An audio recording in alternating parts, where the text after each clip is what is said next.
Okay. Okay. Das war, Achievement freigeschaltet, unerreichbar. Ich dachte, das Achievement wäre unerreichbar. Haha. Dir fallen neue Wörter wohl nicht so auf wie mir. Nee. Aber wahrscheinlich einfach nur, weil ich abgelenkt vom Spielen an sich bin. Gudi. Gudi Schmudi. All of his co-workers were gone. What could it mean? Stanley decided to go to the meeting room. Perhaps he had simply missed a memo. Okay. Komm, wir gehen jetzt mal zum Meeting Room. Und dann gehen When wir... Stanley came to a set of 2 open doors, he entered the door on his left. Dann gehen wir durch das Escape-Ding. Yet there was not a single person here either. Feeling a wave of Wir können auch disbelief, runtergehen. Stanley decided to go up to his boss's office, hoping he might find an answer. Coming to a staircase, Stanley walked upstairs to his boss's office. Ja, oder auch nicht, ne? Okay. Oh. But Stanley just couldn't do it. He considered the possibility of facing his boss, admitting he had left his post during work hours. He might be fired for that. And in such a competitive economy, why had he taken that risk? All because he believed everyone had vanished? His boss would think he was crazy. And then something occurred to Stanley. Maybe, he thought to himself, maybe I am crazy. All of my co-workers blinking mysteriously out of existence in a single moment for no reason at all? None of it made any logical sense. And as Stanley pondered this, he began to make other strange observations. For example, why couldn't he see his feet when he looked down? Why did doors close automatically behind him wherever he went? And for that matter, these rooms were starting to look pretty familiar. Were they simply repeating? Ja. No, Stanley said to himself, this is all too strange. This can't be real. And at last, he came to the conclusion that had been on the tip of his tongue. He just hadn't found the words for it. I'm dreaming, he yelled. This is all a dream. Oh, what a relief Stanley felt to have finally found an answer, an explanation. His co-workers weren't actually gone. He wasn't going to lose his job. He wasn't crazy after all. And he thought to himself, I suppose I'll wake up soon.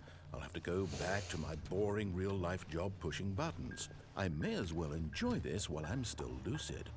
So, he imagined himself flying and began to gently float above the ground. Then he imagined himself soaring through space on a magical starfield, and it too appeared. It was so much fun, and Stanley marveled that he had still not woken up. How was he remaining so lucid? And then perhaps the strangest question of them all entered Stanley's head. One he was amazed he hadn't asked himself sooner. Why is there a voice in my head dictating everything that I'm doing and thinking? Now the voice was describing itself being considered by Stanley, who found it particularly strange. I'm dreaming about a voice describing me, thinking about how it's describing my thoughts, he thought. And while he thought it all very odd and wondered if this voice spoke to all people in their dreams, the truth was that, of course, this was not a dream. How could it be? Was Stanley simply deceiving himself, believing that if he's asleep, he doesn't have to take responsibility for himself? Stanley is as awake right now as he's ever been in his life. Now, hearing the voice speak these words was quite a shock to Stanley. After all, he knew for certain, beyond a doubt, that this was in fact a dream. Did the voice not see him float and make the magical stars just a moment ago? How else would the voice explain all that? This voice was a part of himself too. Surely, if he could just... He would prove it. He would prove that he was in control, that this was a dream. So he closed his eyes gently, and he invited himself to wake up. He felt the cool weight of the blanket on his skin, the press of the mattress on his back, the fresh air of a world outside this one. Let me wake up, he thought to himself. Let me I'm wake through up. with this dream. Let me I wake wish up. it to be over. Let me go back to my job. Let me continue pushing the buttons. Please, it's all I want. I want my apartment and my wife and my job. All I want is my life exactly the way it's always been. My life is normal. I am normal. Everything will be fine. I am okay.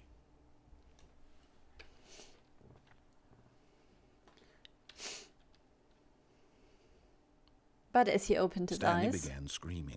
Please, someone, wake me up. My name is Stanley. I have a boss. I have an office. I am real. Please, just someone tell me I am real. I must be real. I must be. Can anyone hear my voice? Who am I? Who am I? And everything went black.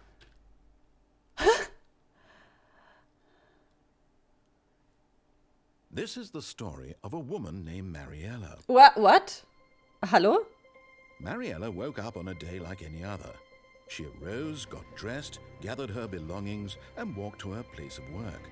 But on this particular day, her walk was interrupted by the body of a man who had stumbled through town talking and screaming to himself, and then collapsed dead on the sidewalk. And although she would soon turn to go call for an ambulance, for just a few brief moments, she considered the strange man. He was obviously crazy. This much she knew. Everyone knows what crazy people look like. And in that moment, she thought to herself how lucky she was to be normal. I am sane. I am in control of my mind. I know what is real and what isn't. It was comforting to think this, and in a certain way, seeing this man made her feel better. But then she remembered the meeting she had scheduled for that day, the very important people whose impressions of her would affect her career, and by extension, the rest of her life. She had no time for this, so it was only a moment that she stood there, staring down at the body. And then she turned and ran. Ist das jetzt das schlechte Ende? Oh.